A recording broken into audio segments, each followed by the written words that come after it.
All right, thanks so much, everybody, and we appreciate so many people here in person. Very, very important conversation, a little bit ahead of September 30th, and so just a good time to have a real honest conversation and put ourselves along the road to truth and reconciliation. I'm very, very pleased to welcome Kevin Chief and Dan Adams to talk about National Day of Truth and Reconciliation. Before we get officially started, I'd like to invite Dan up here to get the conversation started. He's our interim head of Indigenous banking, and he's joined us straight from Thunder Bay today, so welcome. And his work in communities and territories in Northern Ontario is impactful and a core part of the work that BMO is committed to doing with our Indigenous people. So Dan, to get us started, please welcome to the podium.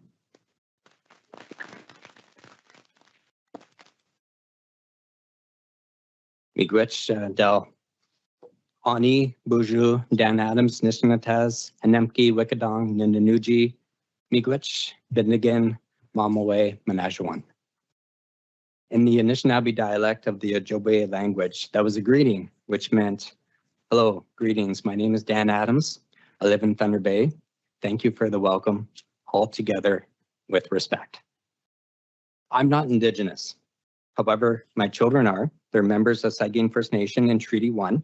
My daughter asked if I would take an Ojibwe language class with her, and I was honored to do so, and I know her grandfather would be very proud.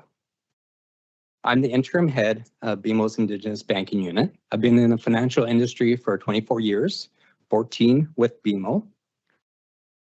I grew up in very small towns in Northern Ontario.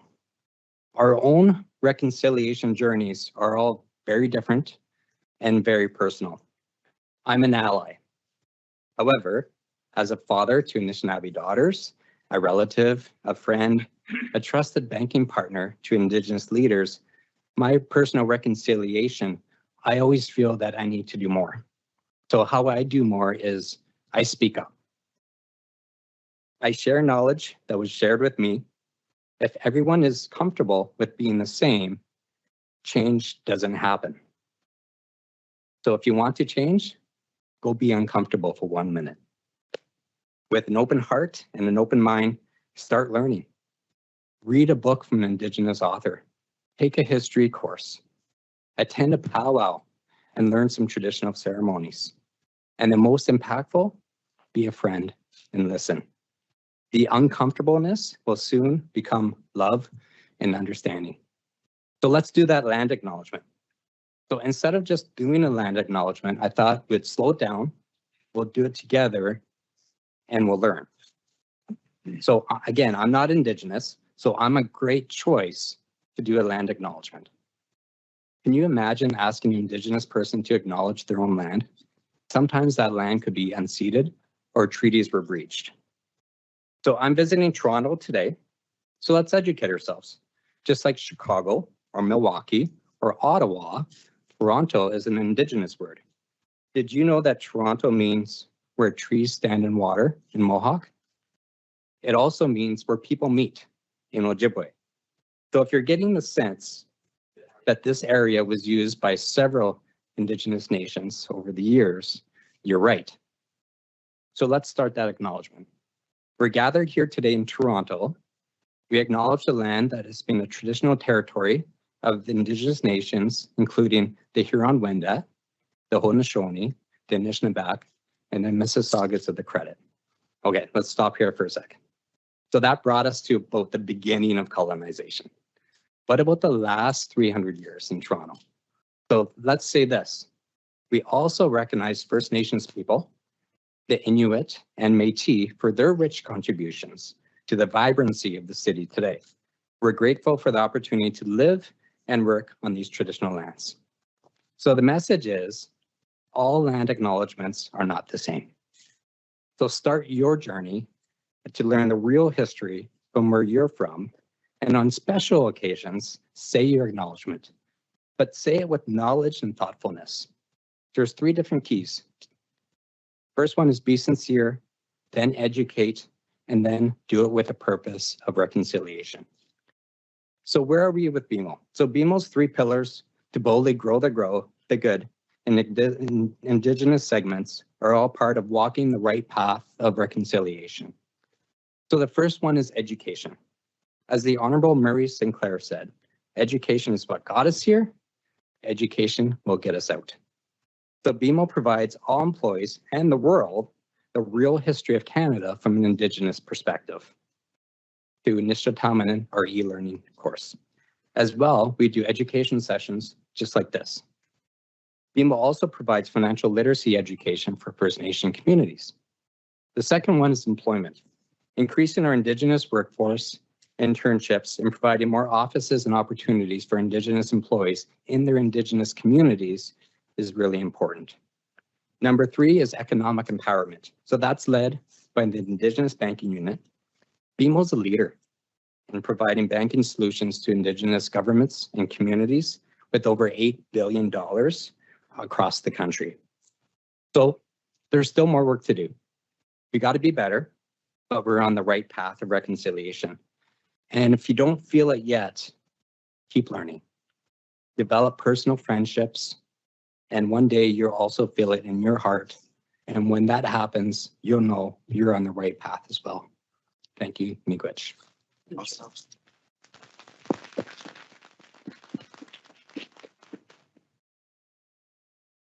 Can you hear us online? Perfect. All right. Excellent. Well done, Dan. So glad that you were the one who did that. You did a fantastic job. Well done.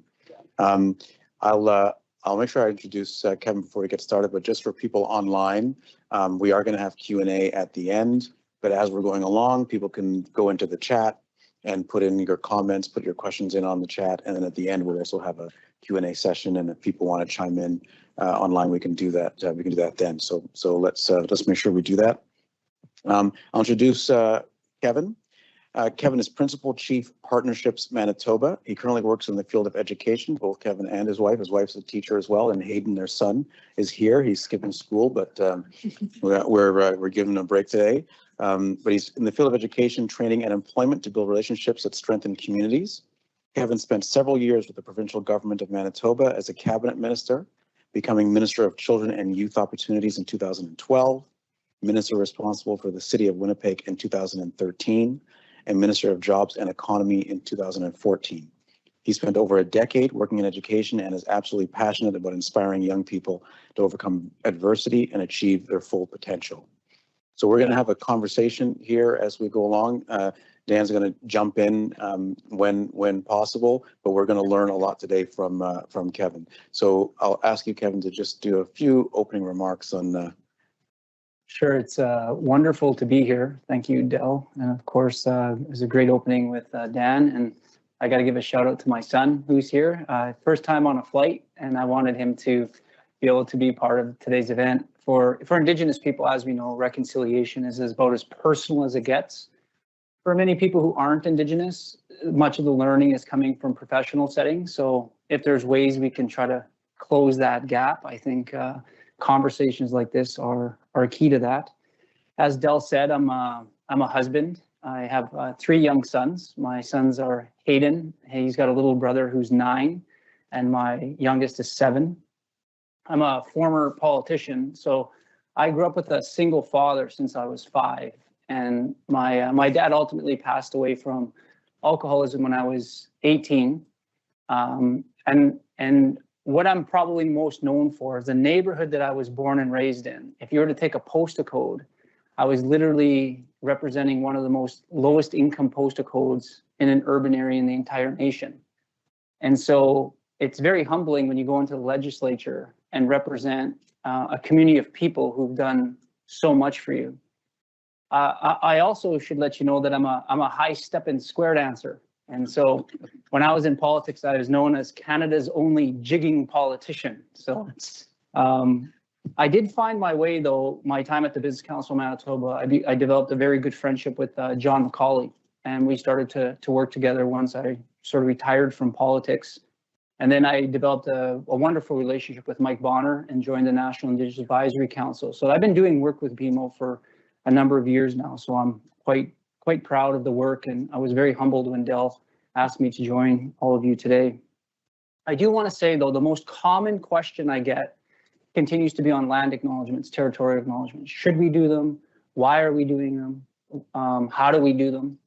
So I'll tell you why I like them. The first reason is when done with sincerity like Dan did it, it's the first sign of respect to Indigenous people. The second reason is it creates a sense of curiosity. And much of this history was purposely kept from all of us. In fact, for the first time in Canadian history, children and grandchildren have a better and more full account of Canadian history than their parents and grandparents. And that's never happened before. And the third reason why I like it is when Dan says those words on behalf of the team at BMO, what he is saying is that BMO is willing to make a long-term commitment to reconciliation or make a long-term commitment to the relationship with Indigenous people. But here's the thing, there's a much deeper teaching when it comes to a territorial acknowledgement. This is my good friend. His name is Elder Dennis Whitebird. He's a former chief, grand chief, and he's one of the first treaty commissioners. In fact, he helped coin the phrase, "We are all treaty people."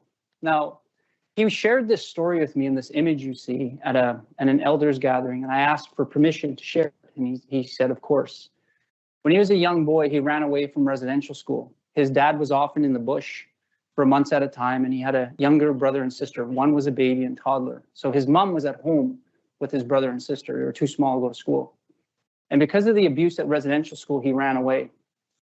And he told his mom what was happening at the school. And she said, "Don't worry, my boy, you don't have to go back to that school." But when they found out that Dennis had run away from school, the priest from the school came to see Dennis's mom the next day and said, "Dennis has run away from school. We expect him back in school tomorrow." And she said, "He told me what you're doing to him and the other children. He's not going back to that school." And he said to her that if Dennis isn't back in school tomorrow, I'm going to get you thrown in jail. Now, that was a real thing that could happen. Because of the Indian Act, that did happen. It was something legal. The church had that kind of influence with the RCMP, and the RCMP, of course, could enact the Indian Act. And so the next day, Dennis's mom came to see Dennis and said, "My boy, I think you got to go back to school."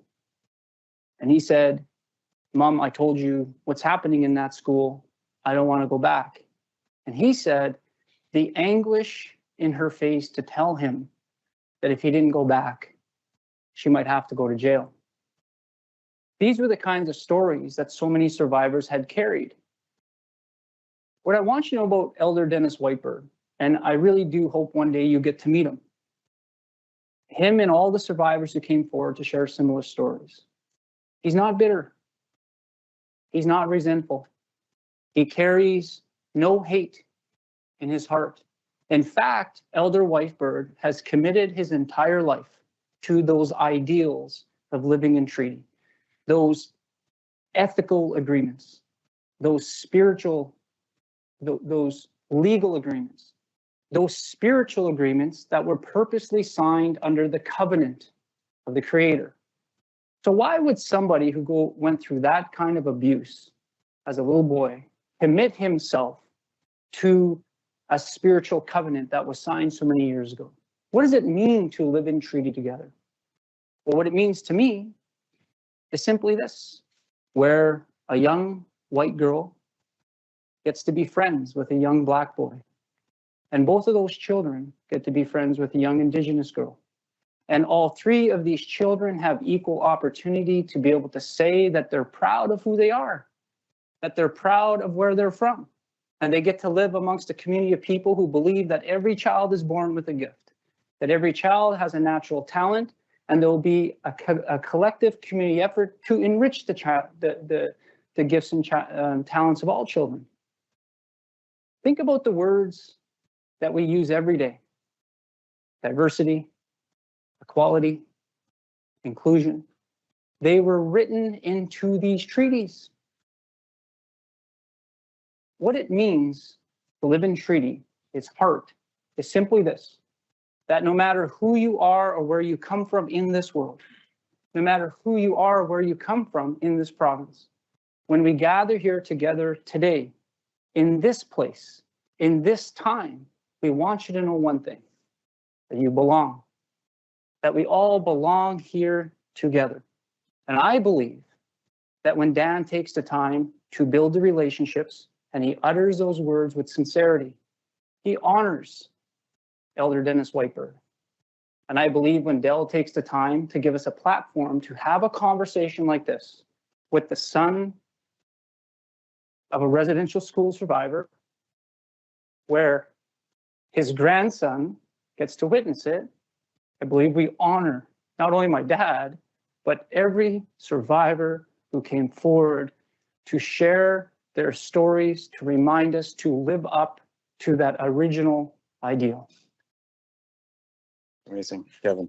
The story which we spoke before, and you talked about Chief Dennis Whitebird. You didn't tell the detail of the story. It's chilling. I mean, it really it's chilling for me when I hear that, and I hear the choice that the mother had to make, and it allows us to sort of draw that parallel when you think about the difference between, I'm sorry to use the word, but racism and prejudice. Right. Prejudice is, well, I don't like you for these reasons, but it's just sticks. I can say what I want to say, but racism is institutionalized prejudice. It's institutionalized. It's the power of the state to enforce that bias, and it's chilling to hear that the mother had to make that choice. And so linked with all of this is,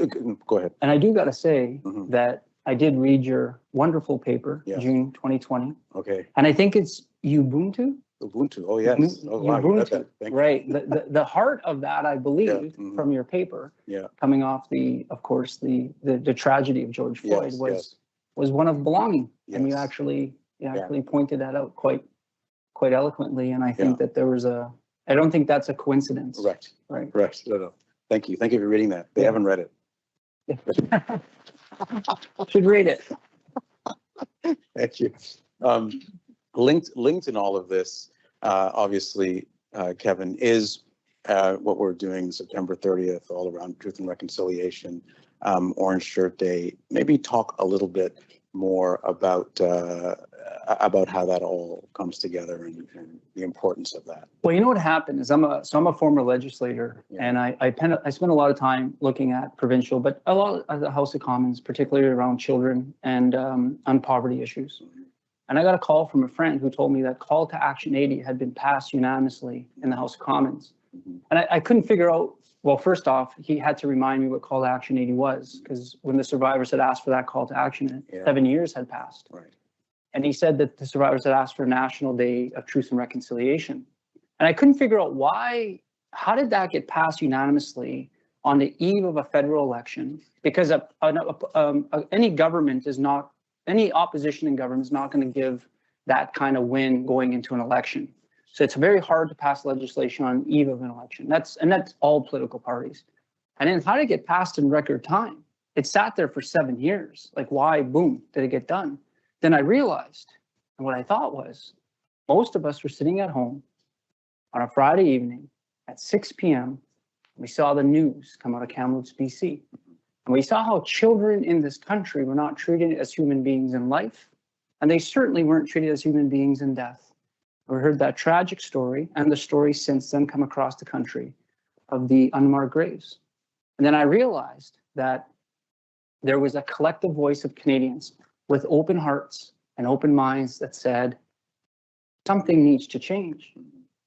This is an absolute tragedy, a stain on the country. And in record time, they passed that legislation. Now, here's what's interesting. Why was September 30th chosen? With no debate. It was just like, boom. Well, back in 2013, educators across this country heard the powerful story of Phyllis Webstad. And instead of waiting for governments to act, they just said, we will act. We will take this story and we will use the story of Phyllis Webstad to teach children in classrooms across the country. Now, what is Phyllis's story? Phyllis was a young girl and she was in care of her grandmother in a place called Dog Creek First Nation in BC. And when she was a young girl and they found out she was going to be sent off to residential school, her grandma, they were very poor, but somehow her grandma found the money and they went to Robinson's store. And she said to Phyllis, you can pick out any outfit you want for the first day of school. And Phyllis went out, to this day, has no idea how her grandmother found the money. She picked out a nice pair of pants and this beautiful orange t-shirt.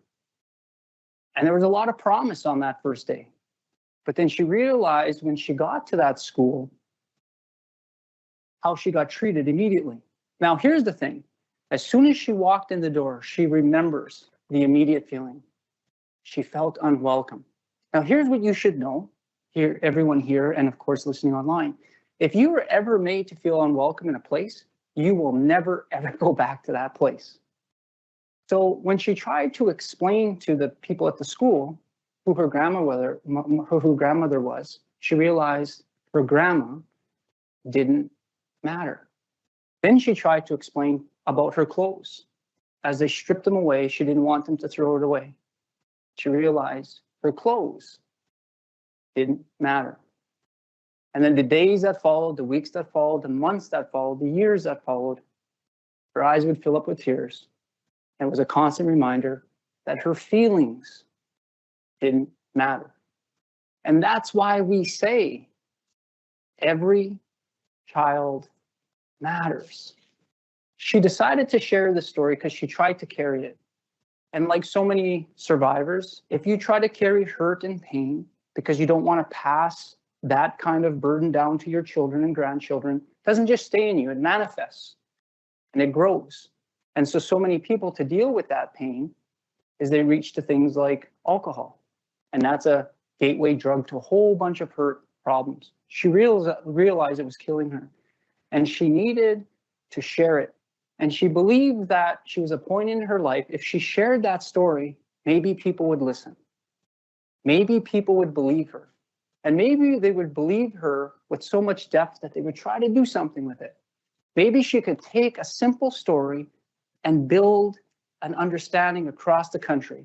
But most importantly, she wanted to share that story so that other survivors would be encouraged to share their stories, so that they could start the journey of healing.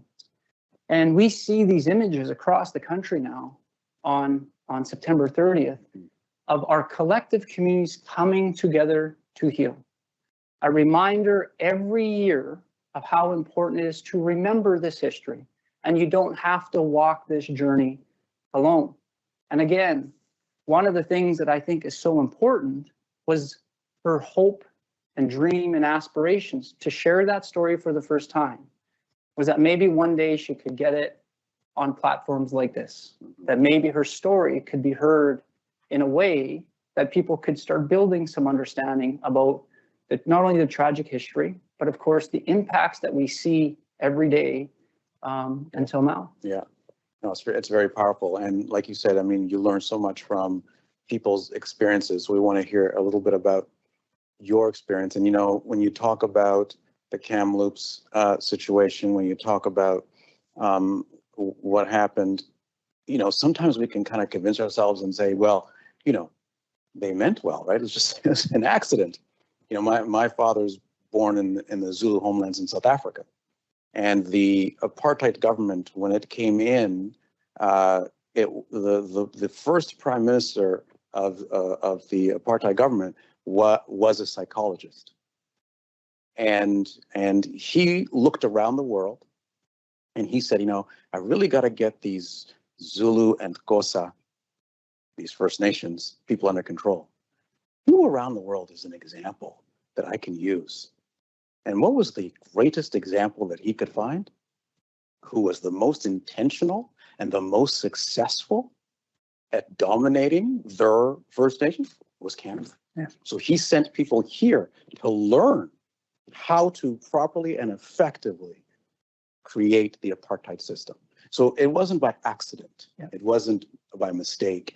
And those decisions, they flow through lives for generations. So And Kevin, Murray Sinclair has highlighted that. Okay. Yeah. Okay. So, you know, maybe from your perspective, sort of the lived experience that you've seen.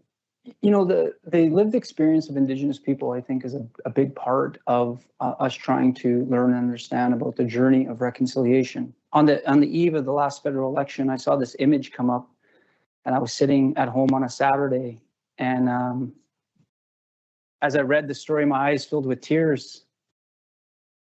And my wife asked what was wrong, and I said that my uncle Dennis was on the front page of the Winnipeg Free Press. And it was a story that reminded us that in a democracy, a basic human right is to vote. But there are people who live amongst us that aren't even afforded that right. And this was a story of my uncle who's homeless, and he did an interview about why it was important to vote. Because you see, if you want to vote in this country, you have to have a proper ID. You have to have a fixed address. You have to have people who have enough respect for you that they'll come and tell you where a polling station is. And so my uncle, of course, being homeless, can't vote. So he did the interview. But the very first line in the story says, Dennis Chief is a 60 Scoop survivor.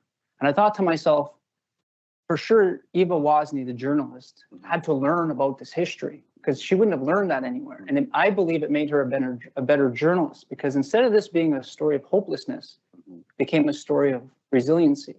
My uncle at 5, 6 years old, him and his brother and sister were stolen, and they were sold to families in the United States. And you should know, when I speak on the public record as an elected official, it's recorded in Hansard.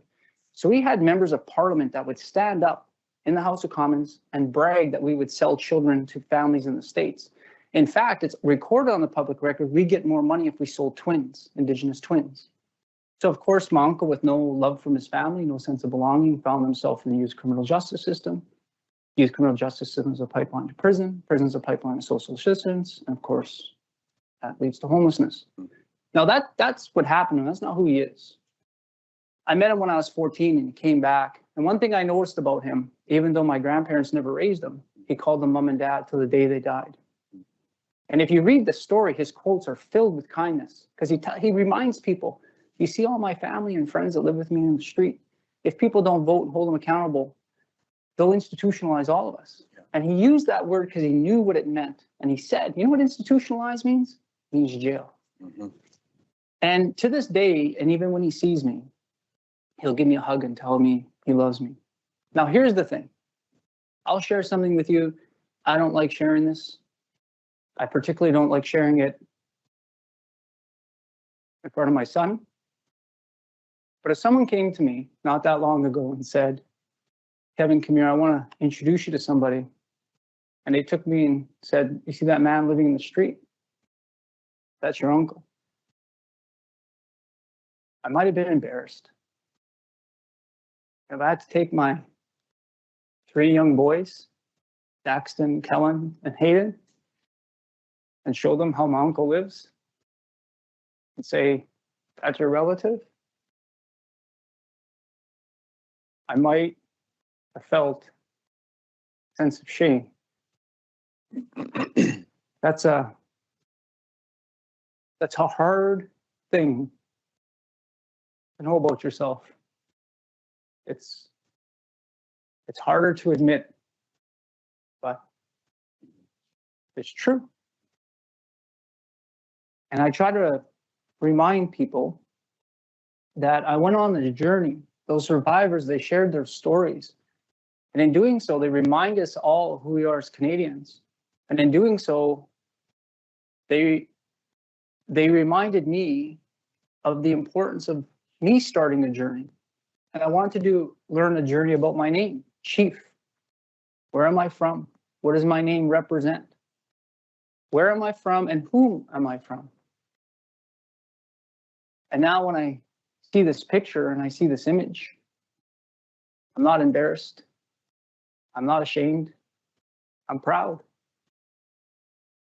I'm so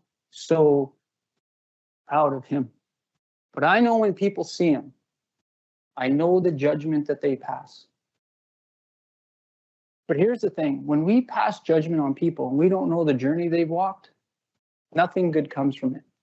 And so if you can find it in your heart, just to pause on that judgment and first seek to understand, I promise you 2 things will happen. Now, look, I'm not a politician anymore, so I keep all my promises. Right. Number 1, you will not believe how much you learn. You ask Eva Wozni after interviewing. He made her a better journalist, a more responsible journalist, a more empathetic journalist, and someone who should be listening to those kinds of truths. And number two, it'll make you a better person. It really will. I was just recently with him before coming here, and I took him out for a bite to eat. And I said, Uncle, is there anything you need? He said, well, can you take me for a haircut? But I want it to look just like yours. And I said, well, I could make that happen. And so he's just a wonderful person. And I hope when you see people who struggle in that way, you remember this story. Yeah. And this journey is difficult for all of us. No, that's right. And I mean, you know, what you're saying there really resonates, right? Because I want to hear a little bit more about how you feel about the burdens that First Nations people have to live through because of the history. And that example that you gave is such a great example, because there's nobody in society who is sitting down and explaining to you the math behind why certain people are in a certain situation. Right. The probability of outcome from them, which is almost near zero, because of the institutional system that almost guarantees failure for that group of people.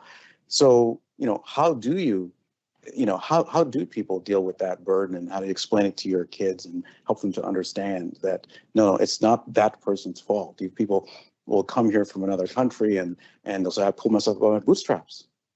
I did it all by myself. Yeah. Right. I remember one story of a client that we had at an old bank, and he was hedging some stock that he had, and he was talking about how lazy Canadians were and how lazy so many people were. And he said, I came here with nothing. I came here with absolutely nothing. I came from Iran and I had nothing. And now I have 10 times what I came with, and he had $50 million. I said, oh, $5 million is probably not much. But it's all your perspective. Right. Right. And so just maybe a little bit more on your view on the burden that people have to carry. Well, you know, there was I got to bring it back to Murray Sinclair, and I really do, because I think about him. Now, he traveled the country for 6 years. So that's all of you being in grade 6, graduating high school. Now, just think about how much you changed in that time. That's what he did. But here's the thing. He heard from over 7,000 stories, 7,000 survivors of hurt and pain and suffering. Now, here's the thing we have to remember. The reason that we're dealing with the intergenerational trauma of that is because the target of those immoral acts was on children. Now, when you're 5, 6 years old and you're like my uncle, you know, the brain science is clear. That amount of toxic stress when your brain is developing, you cannot recover. And so the impact of that is just devastating. And he said this many times, that as he traveled the country, the most common value he heard in those stories was belonging, because those children were always made to feel that everything about who they were and where they came from didn't belong. Their language, the color of their skin, they didn't even belong with their own families. So he did an interview on the day that the Truth and Reconciliation Commission wrapped up with Peter Mansbridge. And Peter Mansbridge said this to him, and this is the day they announced the 94 calls to action. Murray, there has been over 1,000 recommendations since the early 80s, that if these recommendations were implemented by government, it would drastically reduce the suffering for Indigenous children and families in this country, and it would dramatically improve the relationship between Indigenous and non-Indigenous people. And you know firsthand that governments, municipal, provincial, federal, and major institutions, training, corporate, they didn't implement them. So you tell me why these 94 calls to action are any different than the 1,000 that came before it. Now, the first thing you should know in the interview, Murray didn't disagree with the statement. He said, but one thing he said we learned is, he said, and he gave 3 reasons. He said, the first thing, Peter, why it's different is because although the recommendations are for government and for corporations and for training institutions, that's not the aim. The aim of the 94 calls to action are directly at Canadians with open hearts and open minds. You see, Peter, Because when you have truth on your side and you go directly to Canadians with that truth, not only will there be an expectation that these calls to action get implemented, there will be an absolute demand that it happens. So what is that example? Call to Action 80. September 30th, survivors waited 7 years and a record amount of time, they implement the call to action.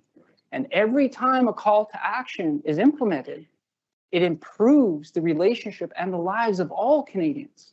The second reason he said, and it's what Dan said in his opening remarks, education got us into this. It has to be education that gets us out. The heart of the 94 calls to action are found in education and awareness. And the third reason that he said is that the survivors came forward for future generations, that he wanted to come forward. They want to come forward to share those stories so we never have a country where people can't build relationships with one another. Now, a couple years ago, we had COVID, and I asked Murray if he'd come. He's a dear friend of mine. If he'd come and do Orange Shirt Day, and we had Kona Goulet moderate a conversation between him and Daryl White. And you see, that's exactly what the hopes and aspirations were. That we weren't going to wait for governments to do these things. We'd put them on platforms. We'd have honest conversations like this.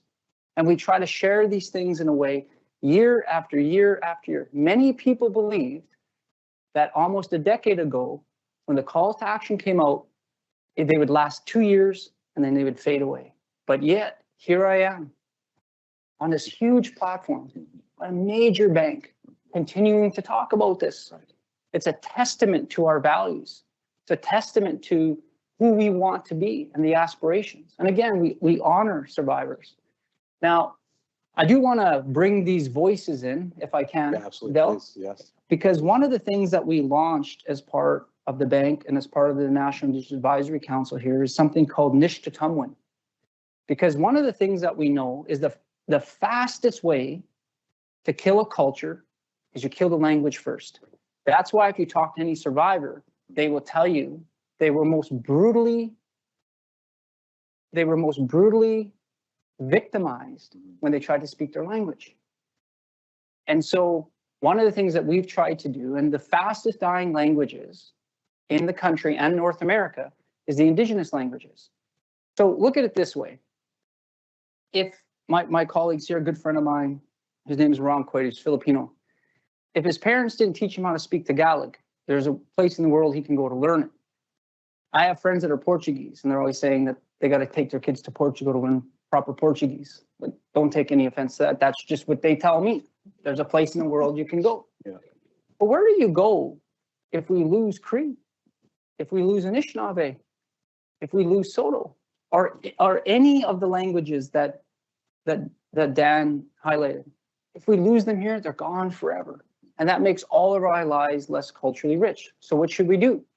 Well, we should try to reclaim and revitalize and promote Indigenous languages. And so one of the things I thought would be great for us to do is to bring those voices to this conversation. And so for the first time, we were able to see the national anthem done in Anishinaabe by the Strong Warrior Girl Anishinaabe Warriors.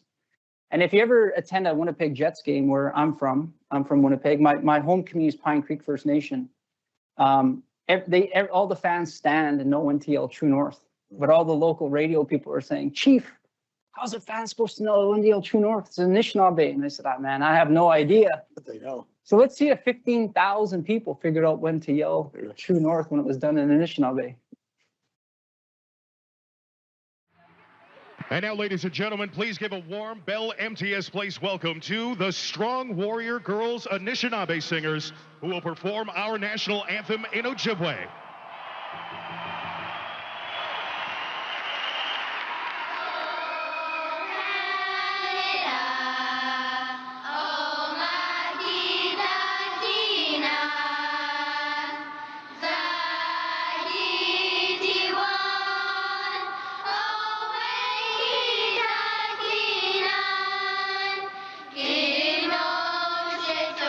Ashawe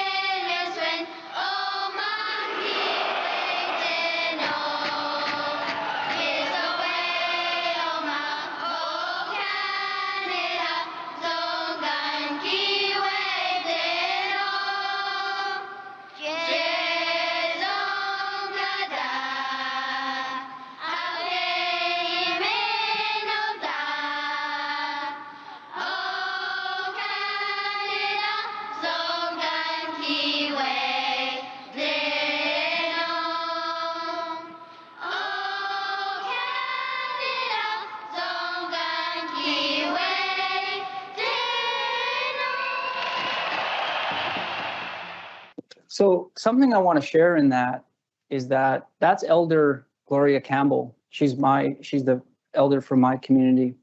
And that's Elder Dennis Whitebird, who I introduced you to earlier. And they were talking to each other in Anishinaabe. And all those little girls are descendants of residential school survivors. And I asked them what they were saying because they were speaking Anishinaabe. And he turned to me and they both had tears in their eyes. And they said, never in our lifetime did we ever believe that we'd see children who remind us of our granddaughters singing the anthem in our traditional language. Elder Campbell went through the worst things any little girl would have to go through to speak her language. Elder Whitebird went through the worst things any little boy would have to go through. And yet they were watching these girls sing, getting a standing ovation from over 15,000 people. Like, what a gift. What a blessing. But you know what I thought about? Think about those two elders, how they lived their life. Just think of the immoral acts and the trauma they went through as children. And what did they do? They continued to live a life of courage and dignity and integrity. And I thought to myself, Elder Campbell went back to our same community. She taught kindergarten for 40 years. Elder Whitebird committed his entire life to reminding people of that spiritual covenant that we signed so long ago. Where did they find the strength to live that kind of life? You know what I realized? It's forgiveness. They found it in forgiveness. And they lived that kind of life. And they got that moment. They got that blessing to watch those children sing. You know, and sometimes you feel it. And I was there. And I tell you, there really is a spark of divinity in that. So what do you do when you feel that? When you see that kind of blessing to these two elders who lived that kind of life? Just unbelievable example. I thought, well, you share it. You embrace it and you share it with people that have open hearts and open minds and who are willing to learn this history and how to make it better.